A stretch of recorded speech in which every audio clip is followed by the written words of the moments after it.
Welcome to ACC Nation. I'm Jim Quist, that's Will Ojanen, and we're talking ACC sports.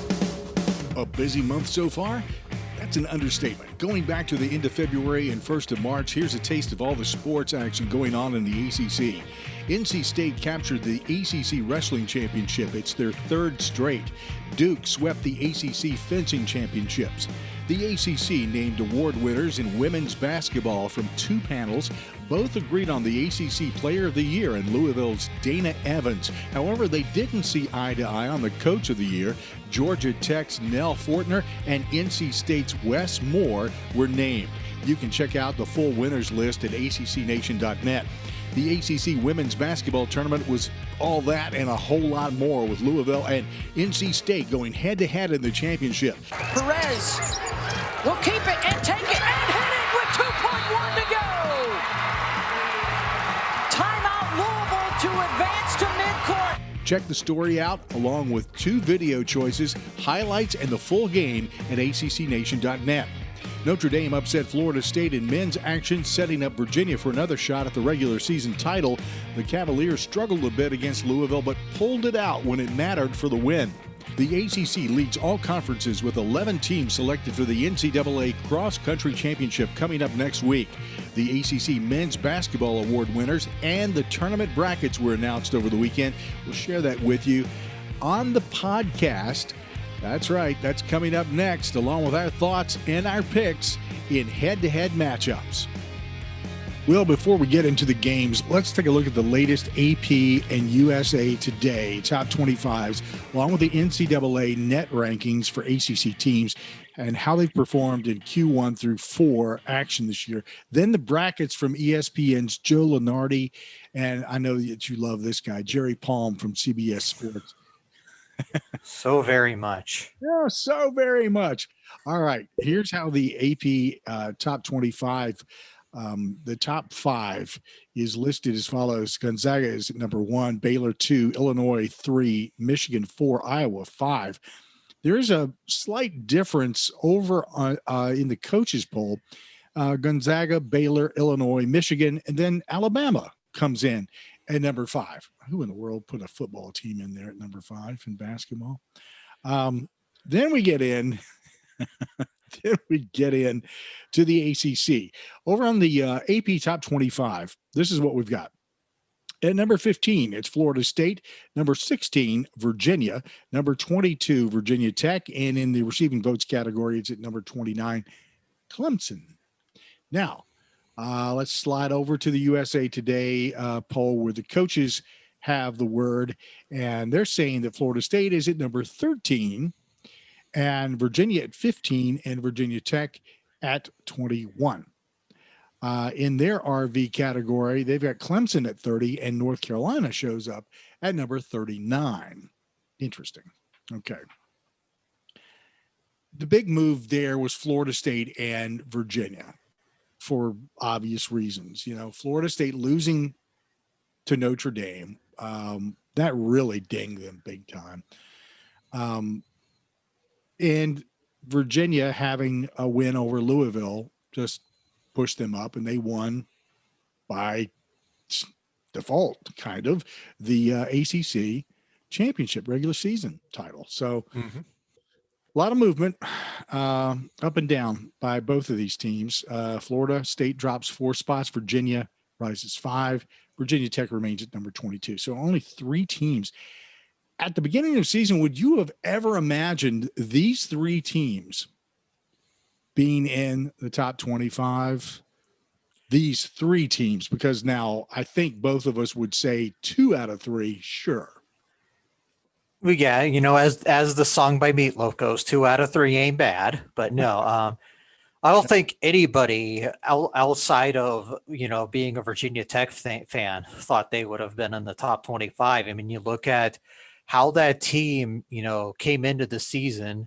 Landers Nolly transferred over to Memphis, I believe. You know, there were just so many questions about that team, and Mike Young did an outstanding job of turning that program around, really, in just a couple of years, getting this team not only ranked, but they're going to be in an NCAA tournament. Yeah. We'll take a look at their Q1 through 4 performance here in just a couple of minutes, and we'll also talk a little further about Mike Young because he has picked up an honor. Let's take a look at the net rankings now. Virginia is the top ACC school here, number 13, and their Q1 is 4-4. Their Q2 is 4-1. Their Q3 4-1. The Q4 is 5-0. Yeah, that Q3 loss to San Francisco just is a kind of a big stain on their record, but pretty solid first two quadrants, and really that the win over Louisville on Saturday was huge, not only for winning the ACC regular season, but for their resume as well. Well, they're automatic qualifiers for the NCAA tournament just because they won the regular title. So that never hurts going into the tournament with that the padding, works out really nicely. Florida State is at number 22 in the net rankings. They have a Q1 of 3-3, so they're not doing too bad right behind Virginia there. Their Q2 is much better, 6-1. Their Q3, not as much activity there, 2-1, and their Q4 is 4-0.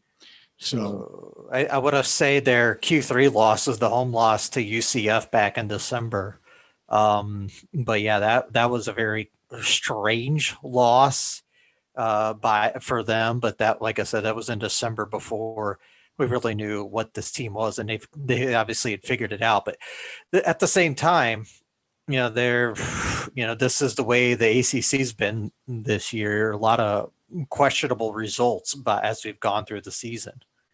I'm going to reel off the rest of the top 50 plus or minus there net rankings for ACC teams, and not get into their quadrant scores so much unless you ask. If you want, I will provide.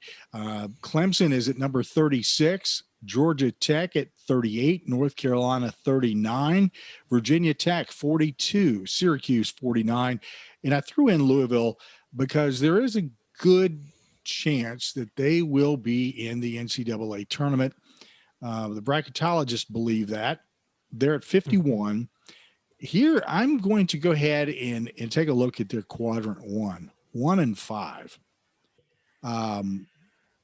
That's this has been a weird season. So these quadrant scores sometimes are like you take it with a dose of salt. Mm-hmm.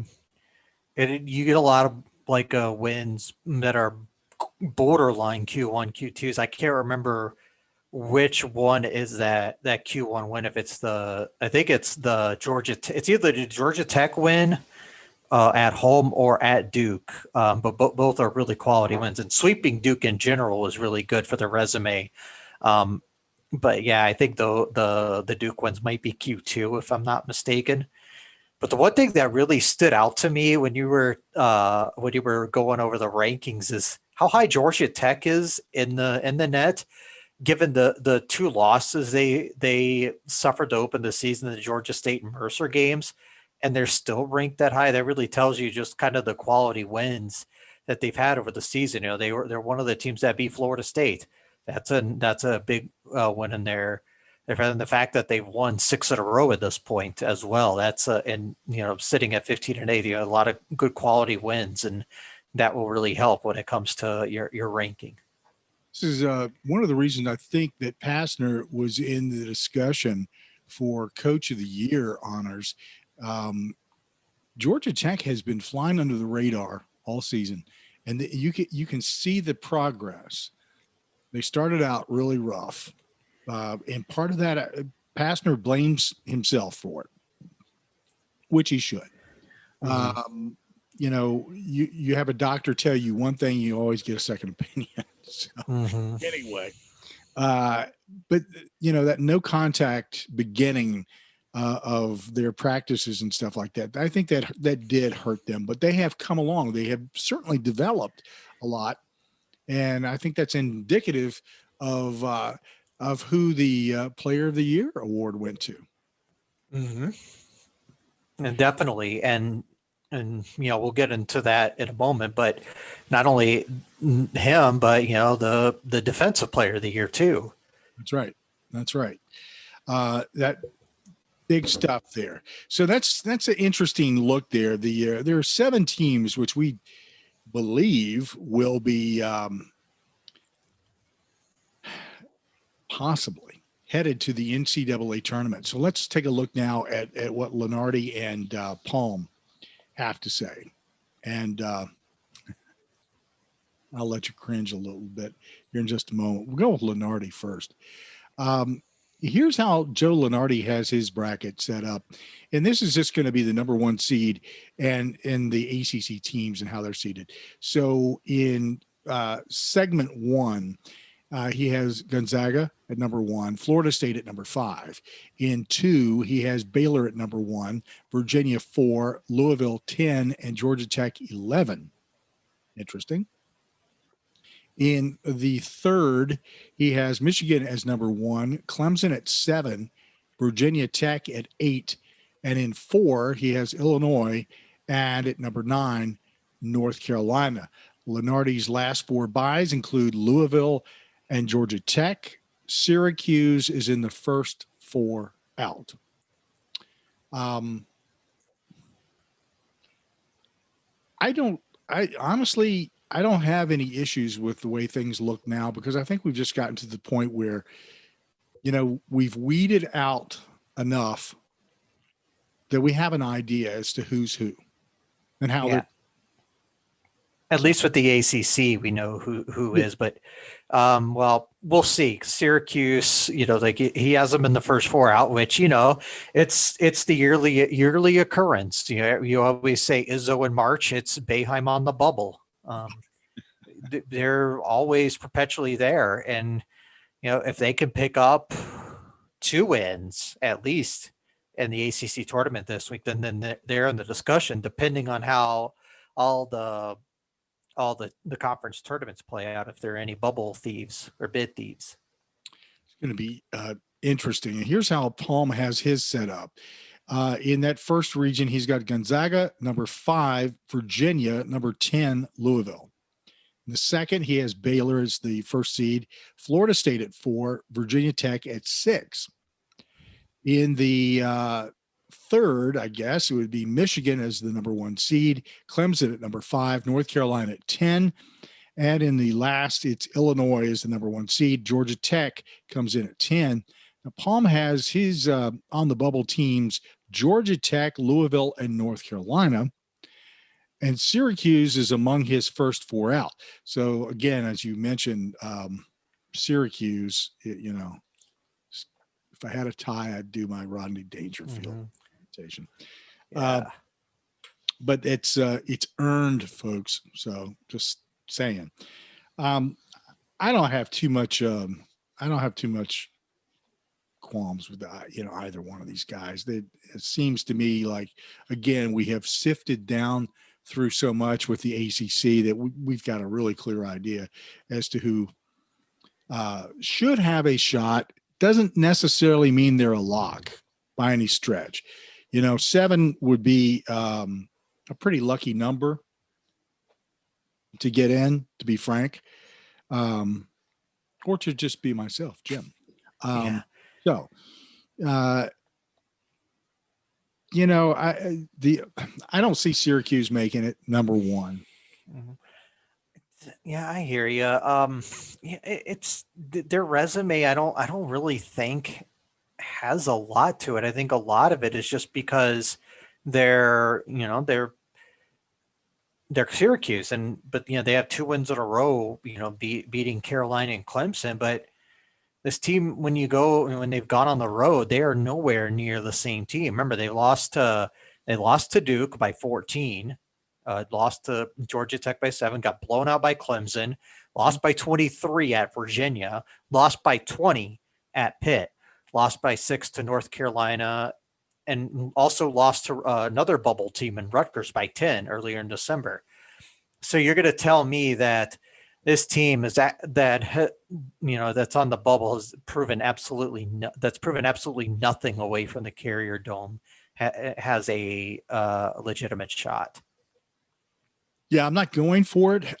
This is also a curse for Florida State. They're not much of an on-the-road team. No, that's a good point, Jim. And we saw that last week with the loss to Notre Dame, and I think they're 3-4 on the road this season, and we've seen them beat up so many teams, but a lot of those teams were a lot of those games were in Tallahassee, and I don't see any games being played in Tallahassee the rest of the year. So this is one thing to think about going forward when you're filling out your brackets. Yeah, that concerns me.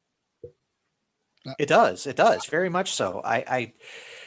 When you see a team that struggles on the road like this, I mean, you probably could expect them to win their first round game, but when you get after that, then you start to question. But I think this is the Florida State will be a good team to watch in the ACC tournament because they're so deep, and when you're playing so many games consecutive days, they're going to be able to use that depth to their advantage. I can see them running the tournament. Me too. Just because of that. Yeah. But when you hit the road and, you're pigeonholed out there in Indianapolis. Mm-hmm. I love you folks in Indiana, but my God, I hate driving through that state. It's nowhere near as bad as Ohio. Well, that's true. Yeah. I will attest to that as well. Anyway, let's take a look at the folks who have won the ACC awards. The Player of the Year award goes to Georgia Tech's Moses Wright. That maybe a little bit of a surprise, only not because he won it, but because he won it so decisively and other players didn't get as many votes. So. Yeah. Oh, I agree. Looking at the vote, yeah. I wasn't surprised Moses Wright won Player of the Year. If I had a vote, I actually would have voted for him. I feel like he was probably the best all-around player in the league this year. When you look at not only his points per game total, but he was a pretty solid rebounder. I think he was the only player who was up there in steals and blocks per game. It's like a true all-around player, and I don't think anybody was consistent enough the rest of the season to really warrant that. I feel like, Justin Champagnie was probably right there too, but I feel like he gets slighted because he plays for Pitt, who finished, towards the bottom of the league. I was surprised. I think the thing that surprised me was Sam Hauser only getting 5 votes. I thought he had a great year, and would have been very worthy of winning Player of the Year, especially when you compare him to Jay Huff, his teammate at Virginia. But Carly Jones finishing second was actually a bit of a surprise for me. But really, when you look at all the different players that got votes, I think it really tells you just how wide open this race was this year. Thing that impresses me every year when I see these lists is when you start going, first team, second team, third team, and you get into honorable mention and you start looking at the names that are on there, you go, oh my God, this conference is so stacked with talent. It's incredible. I guess I'm surprised at myself for being pleasantly surprised every year that I see all of this talent. You don't, I guess you don't really think of it so much from that broader sense until you get to the point where you put everybody on a list and you jam pack them all in the same area. And you look at that and you go, wow, and Kihei Clark, honorable mention. Wow. Okay. Says a lot about the talent level in the ACC. Yeah, it really does. Cause I thought Nate Laszewski at Notre Dame was someone I would have considered for all ACC team. And he finished with just 18 points out of everybody here, but Yeah, I thought I was surprised when I looked at this that Prentice Hub was named 13, but then I looked back at his stats over the especially like the last 5-6 games. He's been playing really well, and has been a lot of the reason Notre Dame has come up and beaten a team like Florida State, because he's been really good at at point guard for them. Scotty Barnes, Florida State's freshman and sixth man of the year honors. I am not too surprised about either one of those, to be quite frank about it. And we talked about Scotty, with our special guest Kurt here a couple weeks ago, and I mean he's just a phenomenal player. Yeah, I don't think it was much of a reason to vote for anybody else. I know other people too, but freshman of the year was a dead runaway. I feel like Scotty Barnes was the best freshman in this league all season long, and it wasn't close. And the sixth man, yeah, you could make your arguments for a few people, but with the way he was used, he was the best sixth man in this league this year. We talked about this gentleman briefly because of what he has accomplished for the Hokies. The coach of the year for the ACC is Mike Young at Virginia Tech.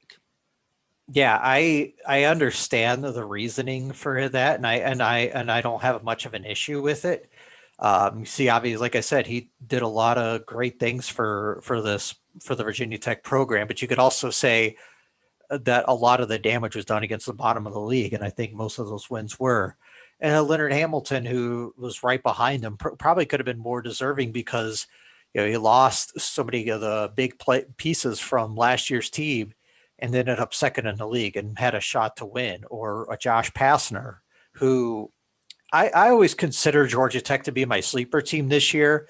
I think my preseason standings, I had him sixth, and they finished fourth. But the fact that he ultimately produced the ACC Player of the Years, I don't think anybody had Moses Wright on their Player of the Year radar when the season started, and he ended up getting that. And he obviously has done an outstanding coaching job, and I understand. I could definitely make cases for those guys too. But again, no issue with Mike Young winning it. Yeah, it's very difficult because you do have a lot of quality coaches who have, number one, gone through a very tough season with COVID being a challenge that nobody has faced or dealt with before, and have come through it fairly well.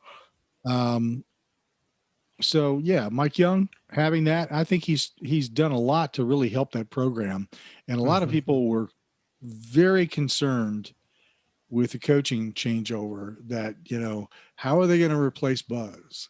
I don't think there's any question how and who. So you have Mike Young, and I think maybe an even better coach than what you had before. Well, like I say, right now they're at a better spot in Blacksburg than they are down at College Station. Indeed. Georgia Tech's Jose Alvarado is ACC Defensive Player of the Year, and Duke's Matthew Hurt was voted as the ACC's Most Improved. I hate that category, that Most Improved. It's so subjective. I mean, okay, Matthew Hurt improved. It was a better shooter, but has anybody actually seen him play defense this year? I don't think anybody actually has. I would have. This would have been a perfect spot to once again give some more hardware to Moses Wright. When you look at where he's been at over the last 4 years in that program, and again, nobody had him on Player of the Year radar in the preseason. So I feel like you could have made a better argument for him than Matthew Hurt. Well, you know how it is. When you vote for something, you want to spread it out as much as possible. Well, the Carolina media bias. Yeah. Just kidding, everybody. No, he's not. Or am I? All ACC first team honors: Moses Wright, Georgia Tech; Justin Champagne, Pet. I want to call him Champagne. Colleague Jones, Louisville; Matthew Hurt, Duke; Sam Hauser, Virginia. That's quite a lineup. I would take that starting five any day. and put them up against the Zags. I mean, you're basically playing with 4 bigs and a guard. Yeah. I'd still take them like that. I don't know. I would, if I was, I would have a little more traditional line. I think I might roll with the second team against more against Gonzaga, because you got a little more of a mixture there. But as far as this goes, again, no disrespect to Matthew Hurt, but I just don't think he's first team caliber. Okay, he basically got hot for a little bit and then kind of came back to earth in the Carolina game. Yeah, I understand he's put up a lot of points, but again, I feel like there are other more deserving candidates that should have made first team. But the other guys, Moses Wright, Justin Champagnie, Carly Jones, Sam Hauser, no issue with those guys being on there first team. Well, the first round of action gets underway in Greensboro on Tuesday, March 9th. You may be listening to this podcast after the fact, and it may be all over by now, but now you can compare what we think is going to happen in the tournament and see if we have a clue as to what we're talking about. And most of you already know I don't have a clue as to what the hell I'm talking about, probably 99% of the time. But it hasn't stopped me yet, and it won't. So you never know. There's probably people hate watching us out there. Yeah. Or hate listening to us, depending on the method of you want to listen, you want to catch this. Hey, when I worked in radio, and if I had somebody call in on a regular basis, complain about something, here's what I always told them. See that little knob there, or that little button? Just hit that and go to the station. Yeah. You're the only station in this Podunk town. And usually back then that was true. Suck it up, Buttercup. All right, let's look at first round action here and make some projections as to what we think is going to happen. Our first game that opens up the ACC men's basketball tournament in Greensboro will be Pitt against Miami. That starts at 2:00 in the afternoon. So, what do you think is going to happen in this? Well, let's put it this way. You got one team in Pitt who's lost 9 of 11. You got another team in Miami who's lost 8 of 10. You got Pitt, who obviously lost, Audis Tody and Xavier Johnson. By the way, go back and check out our podcast with Mike Wilson last week, and as we discussed Pitt, but and everything going on there. But one of the players that's kind of really stood out since those two guys left is Femi Odakale. In his 3 games since taking over, he's had 10 assists to just 4 turnovers, and a solid 2.5 to 1 assist turnover ratio. That's pretty good. Not bad for a freshman. But you look at Miami, they've lost 8 of 10, but they have been competitive. They lost in overtime to Virginia Tech, even though technically they should have won because the refs missed Hunter Couture stepping out of bounds. It was competitive against Clemson, lost to them, ended up losing to them by 8.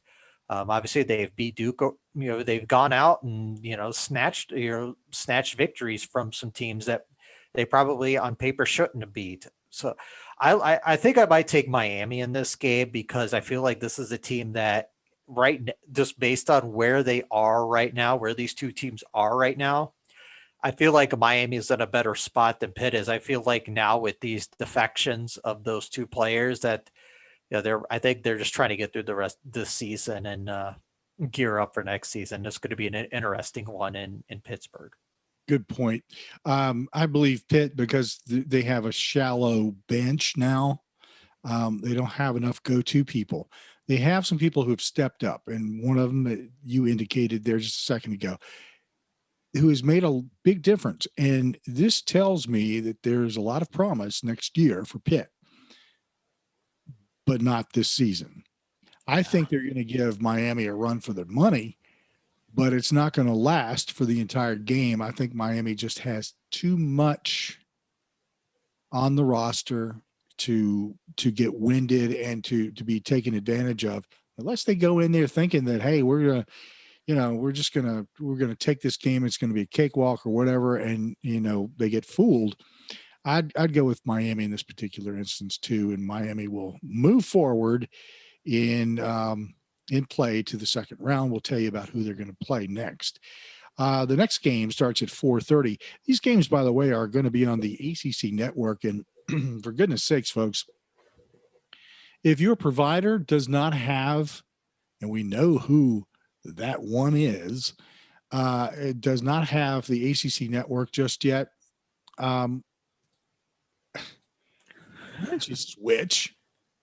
I mean, seriously. I mean, or just get a streaming service or something, Get something that has ACC network on it. Yeah. That's all we're saying. There's a lot of quality stuff on there, and there's going to be a lot more, especially come fall, because if you're not set up with it now, and then you go through summer kind of cruising along, not thinking about it, and all of a sudden fall rolls around and you're going like, hey, I want to watch some football. Well, you can't because you don't have the service. Then you're going to be scrambling. So do it now. Get the stuff out of the way. Take care of it. Next game at 4:30. Number 10 Duke takes on number 15 Boston College. This was another. Yeah.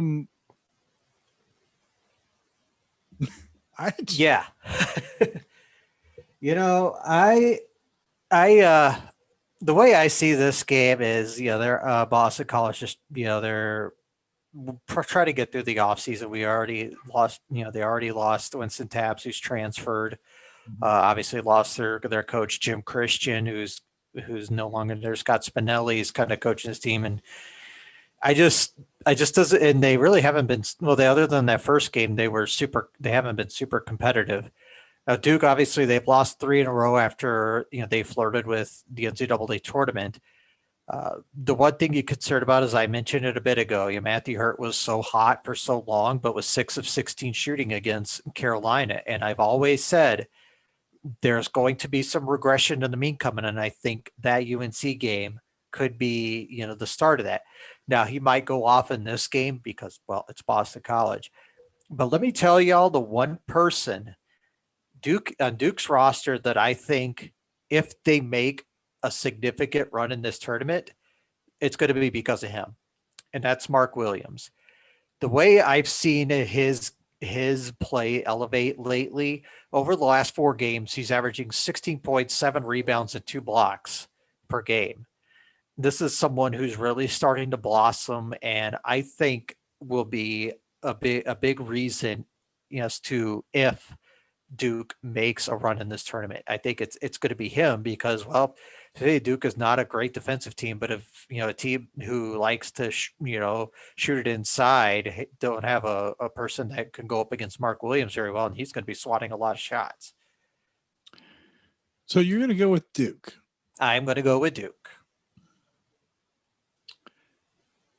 This is a tough choice for me because I just, after that loss to North Carolina, I'm not sure the Grandmaster can pull the rabbit out of the hat.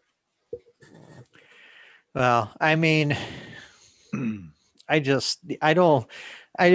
know. The only thing you could say is this is the first game all season Duke is playing with fans in the stands. And that could make a big difference for them. Mm-hmm. So who knows how much? I think it's only like 2,500 fans, if I'm not mistaken, something to that effect. So, but that's still enough fans for there to be some sort of atmosphere, and that could make a difference. Yeah. So basically, in that game, it'll be 2,499 Duke fans and 1 Boston College fan. Yep. I think that's about right. So what Boston College needs to do is import the Whistler from Vanderbilt and have him attend the game. Anyway, let's be right back. Gouging my eardrums out. Our next game is at 7:00, and this is the game. The nightcapper. It's number 11 Notre Dame takes on number 14 Wake Forest.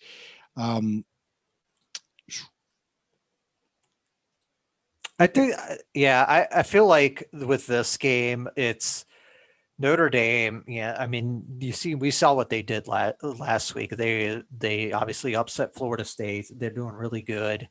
Wake Forest feels like they just have not been competitive in a while. I think they've lost 7 in a row.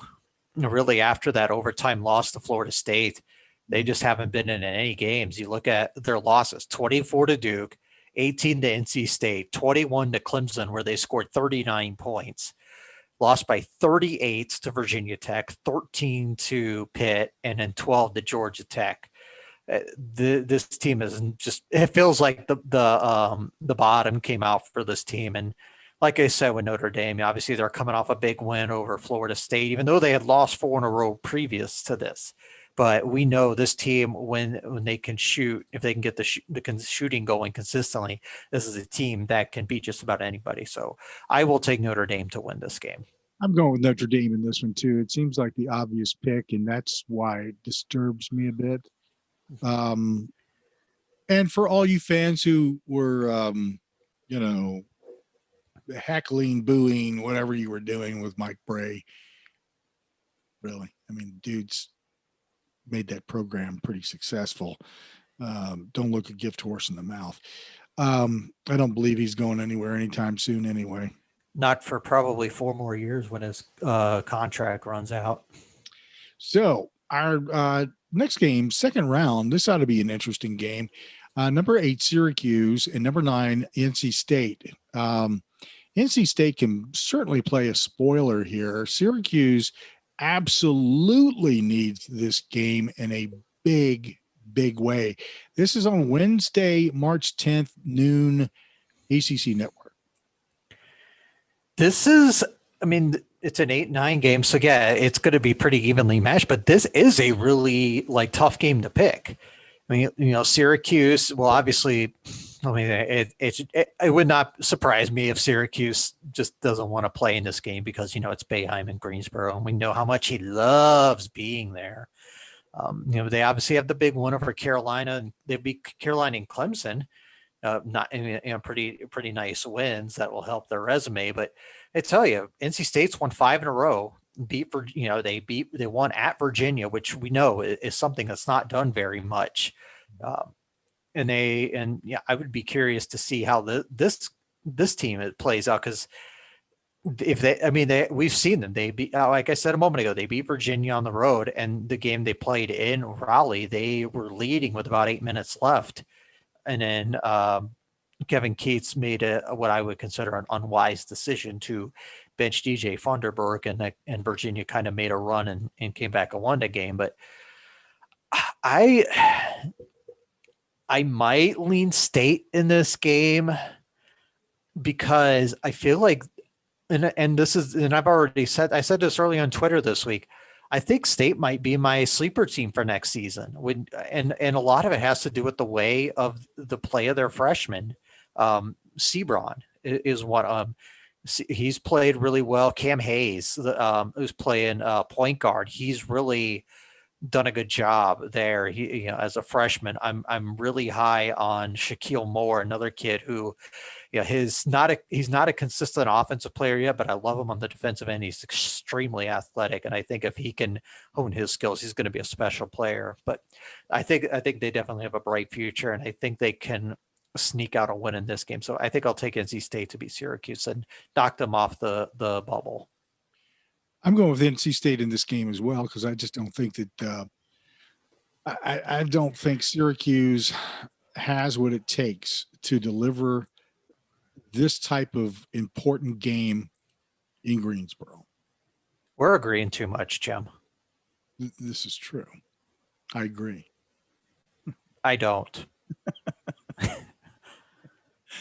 I just don't see it. Syracuse could really, really do well by winning this game. Problem is they've got to face Virginia next, so might as well pack it up and go on home. And then we've seen if this team, if that Virginia team gets hot from 3 against Syracuse, bye. Jim, while you're in town, the only thing I can tell you, make sure you stop by local Waffle House and Go get some shakes at Cookout. There you go. Okay. I am not sorry if anybody else suddenly has a craving for Cookout milkshakes, because at least you get them and I can't. And what's the other thing that we have down here? Bojangles or? Yeah, Bojangles. Yeah, I think the closest one is somewhere in like, I think it used to be Kentucky, but I think there's one closer now. But still, it's still a good 7 hours away. Worth the drive. Okay, so the winner of the Pitt-Miami game, who we picked as Miami. So let's go ahead and say Miami's going to go up against Clemson in Game 5 in the second round. Yeah, I think I would go with Clemson there. I think this one's going to be about their defense. Clemson's won 6 of 7, and their lone loss was to Syracuse, but that's okay because they're not I think that was a bad matchup for them anyways, because Clemson's not a great 3-point shooting team. But I feel like I think with Amir Sims against it will probably be the best player in Clemson, and he's going to be, and he was all ACC if I'm not mistaken. But I think he's going to be able to do a lot against this Miami defense. I would take Clemson over Miami. This is becoming easier now because the second round, quite frankly, is really setting up this first group for failure. Clemson definitely wins this game. Second, or the third rather, Game 6 is going to feature Louisville against our pick, Duke. Boy, this is tough. This might be the most competitive game in the second round. I agree. It's because we've seen the things Duke is capable of in this, at moments of the season, and Louisville, obviously they just lost Malik Williams again, and I think he had a big part in that win when Louisville went to Durham and beat the Blue Devils. But I think I will. I really have no idea who to pick here. I probably will. I will take Louisville in this game, but it's like a 51-49 percent thing, because I could easily see Duke winning this game too. I'll tell you what sells me on the Cardinals: fresh legs. Duke's got to play two games, and I don't care who you are. There is about a 24-hour separation on this, just a little bit over. It's still tough to come back and to play, especially somebody who is going to run you up and down the court. So I'm going to go with Louisville in this game, and I think this is where Duke finally says that's all she wrote. So our next game, Game 7. The winner of the Notre Dame Wake Forest game, which we're projecting as Notre Dame, goes up against North Carolina. Yeah, give me the Tar Heels in this one. I think we've seen, even though they can be a bit up and down, that I think even with that, I just think they're Notre Dame doesn't match up very well with them. They don't have a ton of size in the middle to compete with what UNC has. Jawan Durham would probably be their best, big to go up against, but it's really not enough. And I think I'll take UNC just because of that mismatch right there. Okay, going with North Carolina myself. Tar Heels take that game. Now we get into the quarterfinals, and this is where, and I guess we picked North Carolina State. Goes up against Virginia. Now this could be very competitive, and Virginia has got to be on their toes for this game, because if NC State is there, they're throwing the kitchen sink. Mm-hmm. Everything is going to be thrown at them. Now, I would be curious, playing a hypothetical for a second, I'd be curious to see what a win for NC State would do beating Virginia twice like this to see what their net ranking would be if they were able to do this. Could they be somebody we could be talking about as a bubble team? Would just on the strength of 2 wins over Virginia. I feel like it would still be a tall order because of the whole Miami loss. Right. But again, those 2 wins over Virginia would be nice. But in reality, I feel like the thing that really turned Virginia's recent stretch around was in the second half of that game against NC State when they finally started to play more of a more bigs. They started giving Justin McCoy more minutes. Started giving Francisco Cafaro a few more minutes here to help to spell Jay Huff. And I thought to go back to Saturday's action for a moment, I thought the biggest, the key moment in that game was when Tony Bennett sat Jay Huff and Sam Hauser for a good stretch of I think it was between the under 8 and under 4, and Virginia extended its lead with them on the bench. And like I mentioned, Justin McCoy has been kind of a huge player for the Cavs in recent games just because of his energy and his ability to really help out in the paint. I think I will take Virginia in this game, but it's not going to be. It's definitely going to be a close game. I don't see Virginia blowing them out here. I'm going to take the opposite direction that you just did. I see Virginia running over NC State. And I don't think Virginia is the same team that NC State, gave it to earlier. I don't see it. I see one team has improved, has become more solid, or starting to find their depth, how to work their roster. And the other team, I have not seen enough progression out of NC State to, I've seen progression. Don't get me wrong. Right. The team has come along, certainly, but not to the degree that I'm seeing it on the Cavaliers. So game 9, Georgia Tech is going to take on Clemson, according to us. Yeah, that's a close one too. Clemson's a good defensive team, but Georgia Tech, has the ACC Player of the Year and the Defensive Player of the Year with Jose Alvarado and Moses Wright, obviously winning those awards. I think I might take Georgia Tech here. I feel like, I think it's more of it has to do with. I feel like if I was to trust a team to score, one of these two teams to be a consistently more better scoring team, I would probably take Georgia Tech here.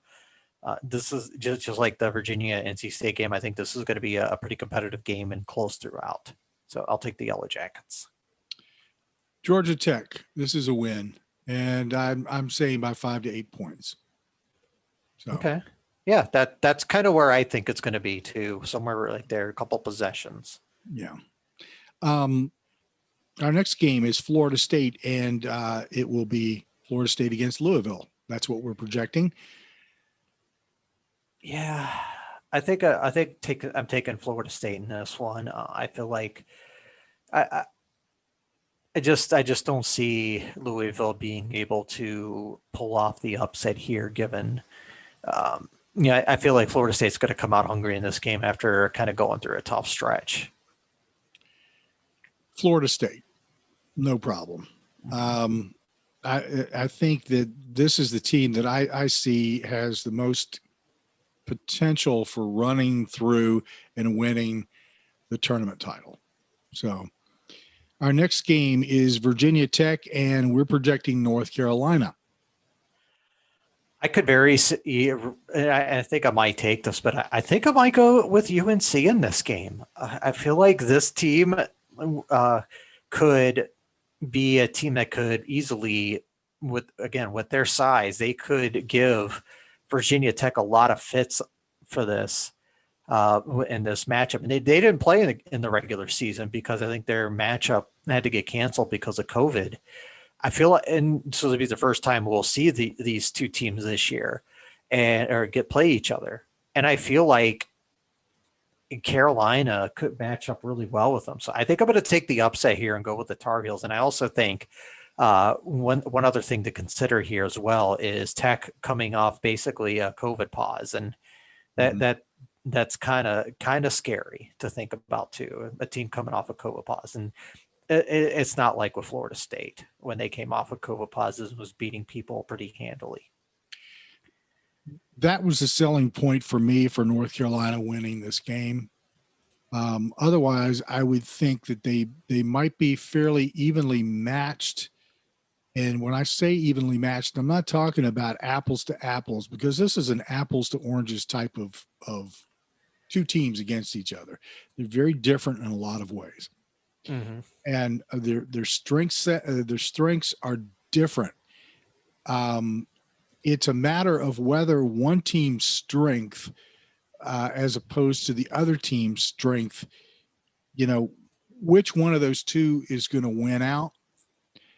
And if it weren't for COVID-19 for the break, I would go with Virginia Tech, because I see that as I think that they just have enough that they would take down the Tar Heels, but it'd be a daggone close game. Mm-hmm.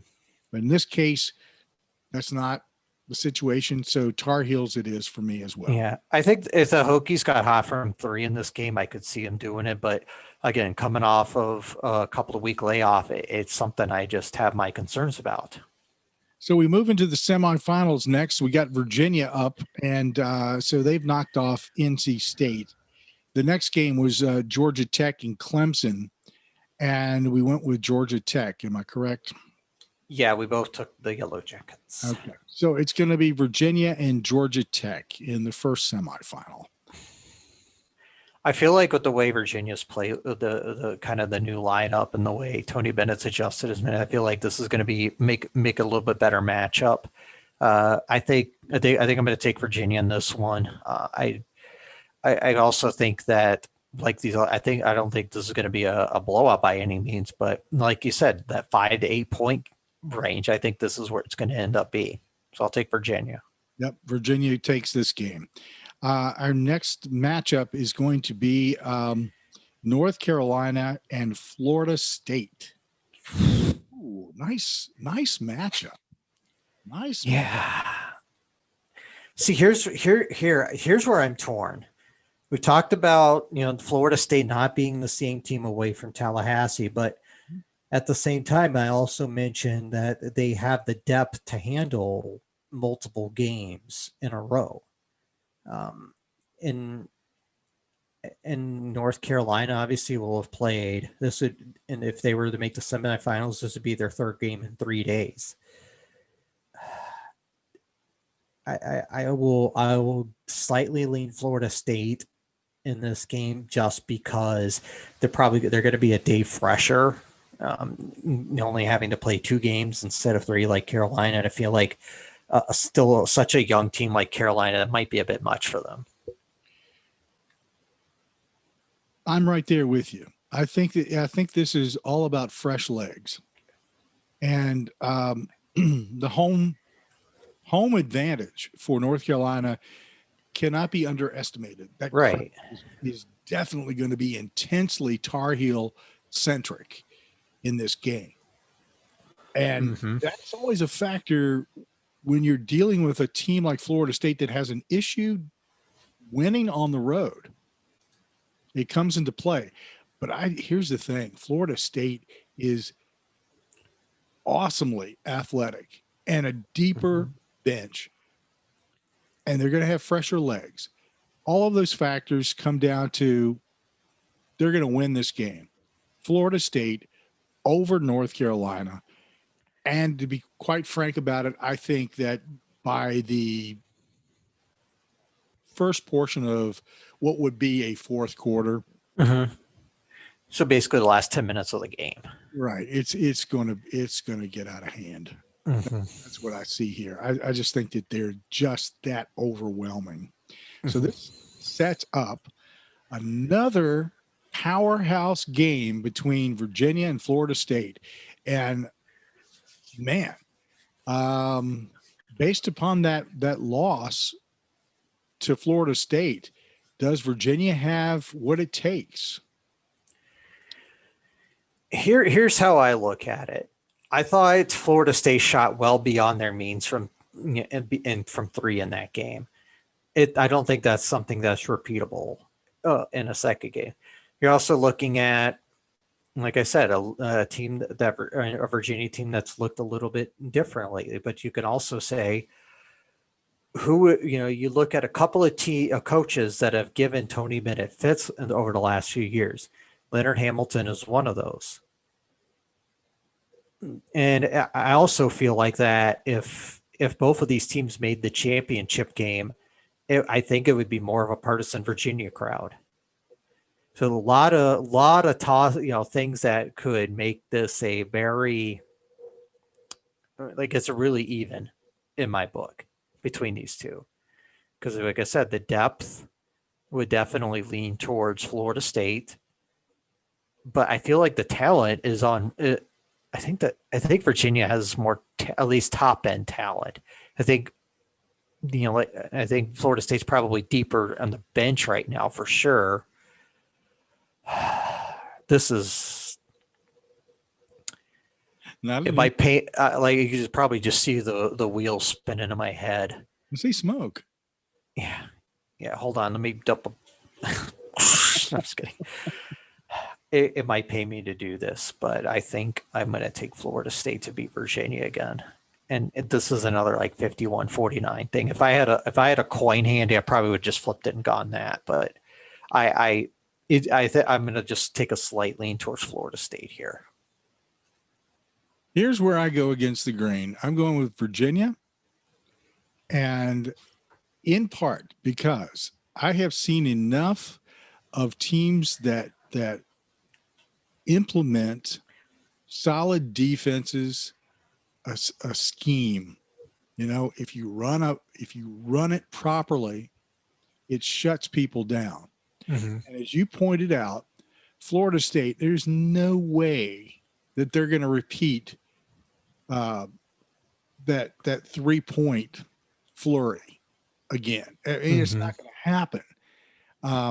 And really, there doesn't have to be that much of an adjustment on the part of Virginia from the standpoint of stopping them. It's just the odds are against you.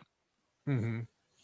Florida State is, I think, the more athletic, but as you point out, Virginia is the more talented. And I think that there's plenty of talent on both rosters so that you not have to worry about how far into, depth-wise that you're going to go. So I don't think people are going to get worn out. Uh-huh. It is going to be a fast and furious game. I think there are going to be stretches, and Virginia has always been like this. Virginia is going to be down 10 points and then rally and come back and be up 15 or 5 or 6 or 7 or whatever. Do one of those things that we like to call a cavalanche. Yeah. Okay. Yeah. Cavalanche. This is the type of game I see. I don't think that they're going to. Here's the thing. Both of these coaches are exceptional. Mm-hmm. And here's what I will say about Tony Bennett. He learned lessons, unlike most coaches that I've ever seen at that level.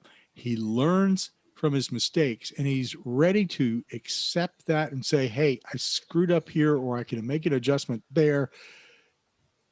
And that will make all the difference in the world. Mm-hmm. I think in this particular case, he knows the weaknesses that his team exhibited in that game against Florida State. And I think he's going to make the adjustments that will make all the difference. So I'm going to go with Virginia, not only winning the regular season, but I think they're going to take this final game with Florida State and win the tournament championship.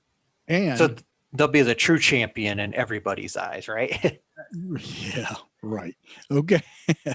I've seen enough comments from people who are fans of Virginia Tech to know otherwise. So, but I think it's going to be a tight game. It will be a real nail biter, much like that ACC Women's Basketball Championship game, which was phenomenal. And thank you, women, for man, what a great tournament that was. I loved watching every second that I could of all of that action, especially that championship game. Yeah, and those two teams have been the two best throughout the season, and we saw them meet earlier in the season, and it was a good game then, and we shouldn't expect anything different. We definitely got that in that championship game. So here's the thing. Will and I are not going to be anywhere to be found in the next few days. We are going to be hunkered down. Maybe Will won't be. I know I will be. I will be living my life on the couch, watching the big screen, and having all the accoutrements around me to watch a lot of basketball and drive my wife absolutely insane. Yeah, and if you follow me on Twitter, keep an eye out because I may be hopping on Hot Mic later in the week to do some commentary on the game. So again, give me a follow. You can hear the Twitter account later here, and then at Will's World MN, and just keeping that in mind because I know who knows who we're going to get for commentators for these games, and if you find them annoying, well, I may be just as annoying, but I at least would appreciate at least some people to hang out. So I will say this: Will is a lot of fun to communicate with when he's doing games, so that makes the difference in my book instead of watching or listening to other people. So the championship game is Saturday night at 6:30. You don't want to miss that. And coming up, Selection Sunday. Wow. And then the day after, Selection Monday for women. So we've got a lot of stuff going on, and we're going to have as much of it as we can. Make sure that you check us out at accnation.net. Want more ACC sports news and interviews? Make accnation.net your homepage or follow us on Google News. Be sure to subscribe to ACC Nation on your favorite podcast or streaming radio platform. While you're there, we'd appreciate a rating and your support through PayPal. Follow us on social media at ACC Nation. And you'll find Will on Twitter at Will's World MN, and I'm at ACC The Q. Until next time, cheers. score.